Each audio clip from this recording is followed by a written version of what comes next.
Assalamualaikum warahmatullahi wabarakatuh. Halo teman-teman, perkenalkan nama saya Tazkiyatul Fikriah dari Institut Ilmu Al-Quran Jakarta, Fakultas Usuluddin dan Dakwah, Prodi Ilmu Al-Quran dan Tafsir semester 4. Pada kesempatan kali ini, saya akan sedikit memaparkan tentang peran Abdurrauf Assingkil dalam studi hadis di Indonesia guna memenuhi tugas ujian akhir semester dengan dosen pengampu Bapak Sofyan Effendi SKMA. Nah, untuk mengetahui lebih lanjutnya, silahkan disimak ya videonya. Abdurrauf Assingkil merupakan salah satu di antara 4 ulama Aceh yang terkenal. Beliau merupakan seorang ulama besar Aceh yang memiliki pengaruh besar dalam penyebaran agama Islam di Sumatera dan Nusantara. Beliau juga penganut serta penyebar pertama kali Thariqat Syatariah di Nusantara. Angka beliau yakni Aminuddin Abdurrauf bin Ali Al-Jawi Al-Fansuri Assingkili. Di Aceh, ia dikenal juga dengan sebutan Syiah Kuala atau Teungku di Kuala, sebagai nisbah kepada tempat mengajarnya. Beliau dilahirkan di Singkil, Aceh. Nah, mengenai tahun kelahiran beliau, terjadi perbedaan pandangan para ahli sejarah, karena tidak ada bukti yang konkret tentang tahun kelahiran beliau. Ada yang menetapkan 1593 Masehi, 1615 Masehi, dan 1620 Masehi. Beliau lahir dari keluarga ulama. Ayahnya Syekh Ali Fansur, ulama terkenal yang membangun dan memimpin daerah Simpang Kanan di pedalaman Singkal. Sedangkan ibu Assingkili adalah wanita Melayu keturunan Persia. Abdurrauf menghembuskan nafas terakhir pada tahun 1105 Hijriah atau 1693 Masehi pada usia 73 tahun. Yakni rihlah ilmiah.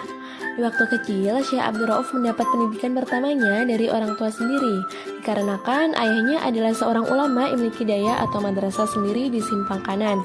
Setelah menyelesaikan pendidikannya, beliau melanjutkan belajarnya pada Syekh Samsuddin Al-Sumatrani. Nah, terakhir beliau melanjutkan di Timur Tengah, meliputi Doha, Qatar, Yaman, Jeddah, dan akhirnya di Mekah dan Madinah selama 19 tahun. Menurut catatan Assingkil sendiri yang ditulis dalam Umdatul Muhtajin ila Suluk Maslakul Mufridin, beliau belajar langsung pada 19 orang guru dalam bermacam disiplin ilmu.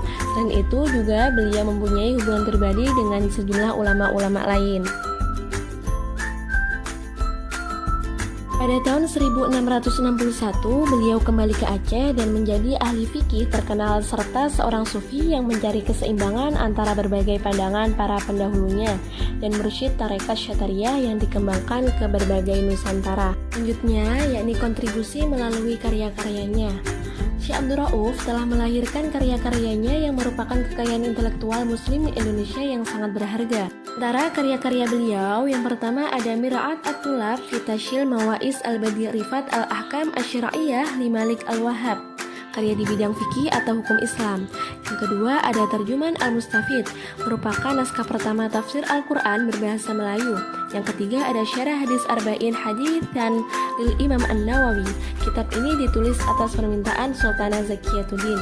Yang keempat ada Mawa'izul Badi'ah, berisi sejumlah nasihat penting dalam pembinaan akhlak. Yang kelima ada Tanbih Al-Masyi. Kitab ini merupakan naskah tasawuf yang memuat pengajaran tentang martabat 7. Dan yang terakhir ada Kifayatul Muhtajin ila Masyrah Al-Muwahhidin Al-Qailin bi Wahdatil Wujud. Dari karya-karyanya, beliau telah membuktikan bahwa syariat dan tasawuf berjalan seiring, dan tokoh ini telah menyebarkan kecenderungan intelektual untuk memperkuat tradisi Islam di Kepulauan Nusantara. Nah, di sini kita akan membahas tentang salah satu karya dari Abdurrauf Assingkil, yakni kitab Mawa'izul Badi'ah.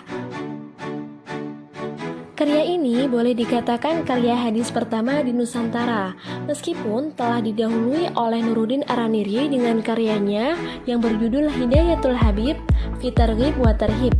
Namun, perkara yang penting perlu dicatat bahwa keberadaan karya tersebut mengisi kekosongan karya yang dihasilkan oleh ulama Nusantara pada abad ke-17. Mawais ini ditulis dalam bahasa Arab Melayu yang berisi sejumlah ayat Al-Quran dan hadis dengan syarahnya, yang dalam paparannya dikaitkan dengan tauhid, akhlak, ibadah, dan tasawuf. Kitab ini juga sudah mengalami beberapa kali cetak ulang. Selanjutnya yakni tentang kitab. kitab Mawaiz Badiah ini disusun berdasarkan bab pengajaran, terdiri dari 50 pengajaran, dan corak pengajaran kitab ini berupa ajaran tauhid dan tasawuf, serta ajaran-ajaran tersebut diambil daripada perkataan Allah, Rasul, sahabat, ulama, dan hokama. Nah, berikut adalah contoh dari perkataan Allah, perkataan sahabat, perkataan hukama, dan perkataan ulama.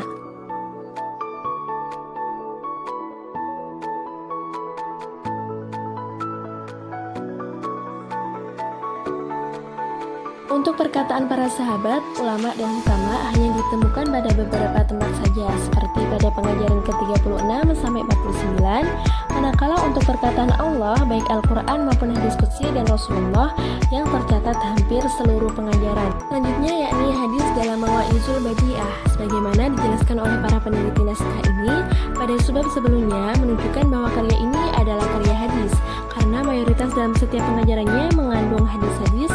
Hal ini terbukti ketika dilakukan penelitian secara mendalam atas karya ini.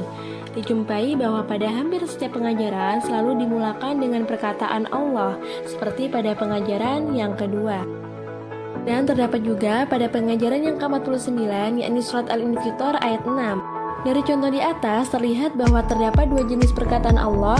Pertama, perkataan Allah yang diriwayatkan oleh Rasulullah atau yang disebut hadis qudsi, dan yang kedua adalah perkataan Allah dalam Al-Quran. Nah, beberapa rujukan hadis pada kitab Mawaizul Badiah diantaranya yakni Sahih Imam Al-Bukhari, Sahih Imam Muslim, Sunan Imam At-Tirmidzi, Musnad Abu Daud At-Tayalisi, Musnad Abu Ya'la Al-Mausili, Shu'ab Al-Iman, dan yang lain sebagainya. Selanjutnya yakni pengaruh Abdurrauf As-Singgil dalam kajian hadis. Karya hadis As-Singgil merupakan karya terawal dalam bidang hadis yang dihasilkan oleh ulama Nusantara. Karya beliau tidak hanya sekedar menyokong fahaman tasawufnya saja, malah telah memperkenalkan bidang hadis ini kepada masyarakat. Nah, dengan kedalaman ilmu dan pengalamannya menuntut ilmu, memberikan kontribusi yang sangat berarti dalam menghadapi dan memediasi konflik di Aceh pada saat itu. Salah satu dari dua karyanya dalam bidang hadis akan dijadikan sebagai sumber kajian hadis. Karya tersebut adalah karya yang menghimpun hadis-hadis qudsi. Dari poin-poin yang telah dipaparkan tadi, semoga bisa menambah wawasan kita khususnya dalam bidang hadis, dan semoga bisa bermanfaat bagi kalian semua. Terima kasih yang telah menonton. Apabila ada salah kata, mohon dimaafkan ya. Wallahul muwaffiq.